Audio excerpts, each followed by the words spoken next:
Selamat pagi, Bu. Salam sejahtera untuk kita semua. Perkenalkan, nama saya Indah Sri Rejeki Saragi, NIM 200520031 dari Prodi PGSD semester 2, Universitas Sari Mutiara Indonesia.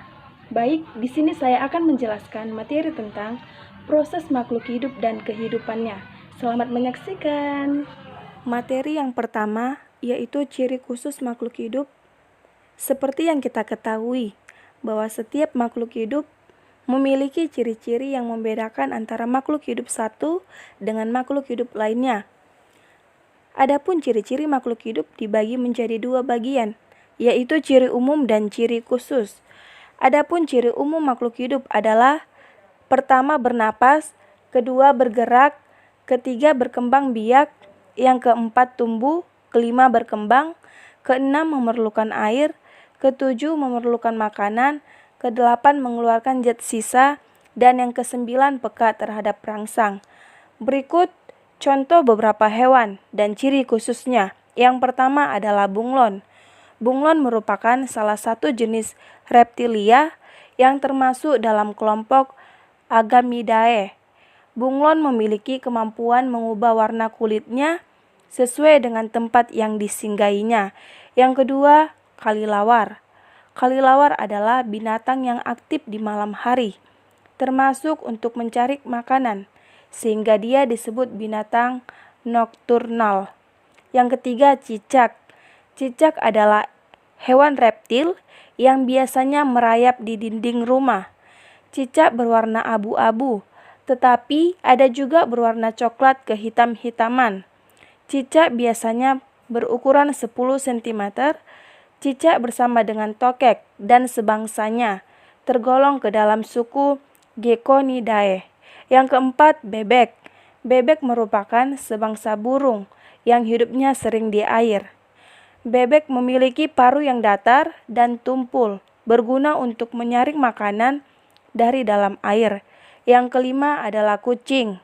Kucing disebut juga kucing domestik atau kucing rumah. Adalah sejenis mamalia karnivora dari keluarga Felidae. Selanjutnya, ciri khusus yang dimiliki beberapa tumbuhan. Yang pertama adalah teratai. Teratai adalah tumbuhan yang indah, yang ada di permukaan air dengan bentuk bundel, daun yang lebar dan tipis, serta bunga yang indah.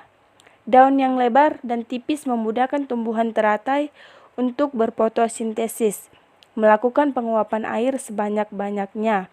Yang kedua adalah cemara. Habitat pohon cemara adalah di tempat suhu yang panas, sehingga jika kita amati, cemara bentuk daun yang runcing. Hal ini berguna untuk mengurangi penguapan. Yang ketiga adalah kaktus. Kaktus salah satu tanaman yang banyak dikembangkan di Indonesia. Kaktus adalah tanaman tropis. Kaktus memiliki kemampuan bertahan hidup pada daerah panas. Kaktus memiliki batang yang tebal, serta berwarna hijau yang berfungsi untuk menyimpan air yang digunakan pada saat kekeringan. Materi yang kedua yaitu cara perkembangbiakan makhluk hidup. Yang pertama adalah perkembangbiakan pada hewan. Secara garis besar, ada dua cara perkembangbiakan hewan, yakni secara generatif dan vegetatif. Perkembangbiakan secara generatif adalah dengan cara kawin. Terbagi menjadi 3 macam, yaitu pertama, vivipar atau dengan cara beranak. Yang kedua, ovipar atau dengan cara bertelur. Yang ketiga, ovivipar atau dengan cara bertelur dan beranak. Kemudian, perkembangbiakan secara vegetatif adalah kebalikan dari generatif. Perkembangbiakan hewan secara vegetatif dilakukan melalui proses perkawinan dan pembuahan. Perkembangbiakan vegetatif meliputi tunas, membelah diri, dan fragmentasi. Yang kedua adalah perkembangbiakan pada tumbuhan. Perkembangbiakan pada tumbuhan dibagi menjadi dua, yaitu vegetatif adalah perkembangbiakan tidak kawin. Yang kedua adalah generatif. Perkembangbiakan vegetatif ini ada yang alami dan buatan. Cara perkembangbiakan alami yaitu dengan cara spora, tunas, dan umbi. Sedangkan cara perkembangbiakan vegetatif secara buatan, yaitu dengan cara stek, cangkok, dan okulasi. Perkembangbiakan generatif adalah perkembangbiakan tumbuhan secara kawin. Salah satu jenis tumbuhan yang berkembang dengan generatif adalah tumbuhan berbiji.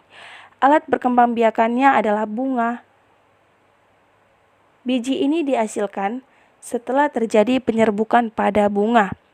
Ada beberapa penyerbukan pada tumbuhan, yaitu pertama penyerbukan sendiri, yang kedua penyerbukan tetangga, yang ketiga penyerbukan silang, yang keempat penyerbukan bastar.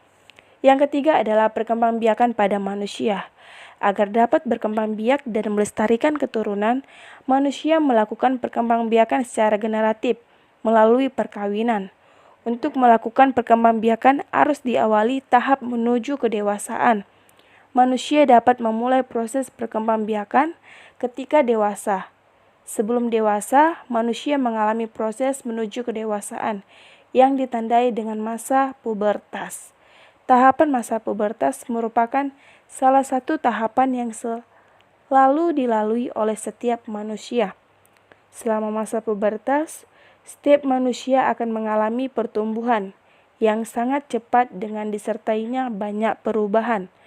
Masa pubertas dimulai dari usia 9-14 tahun dan menjelang akhir usia 20 tahun dengan ditandainya berhentinya pertambahan tinggi badan. Tahapan pubertas ini sangat berkaitan erat dengan kemampuan manusia untuk berkembang biak. Masa pubertas anak perempuan lebih cepat dibandingkan anak laki-laki. Perubahannya yang jelas terlihat dari perubahan fisiknya, yang utama terjadi di dalam tubuh. Dalam anak perempuan,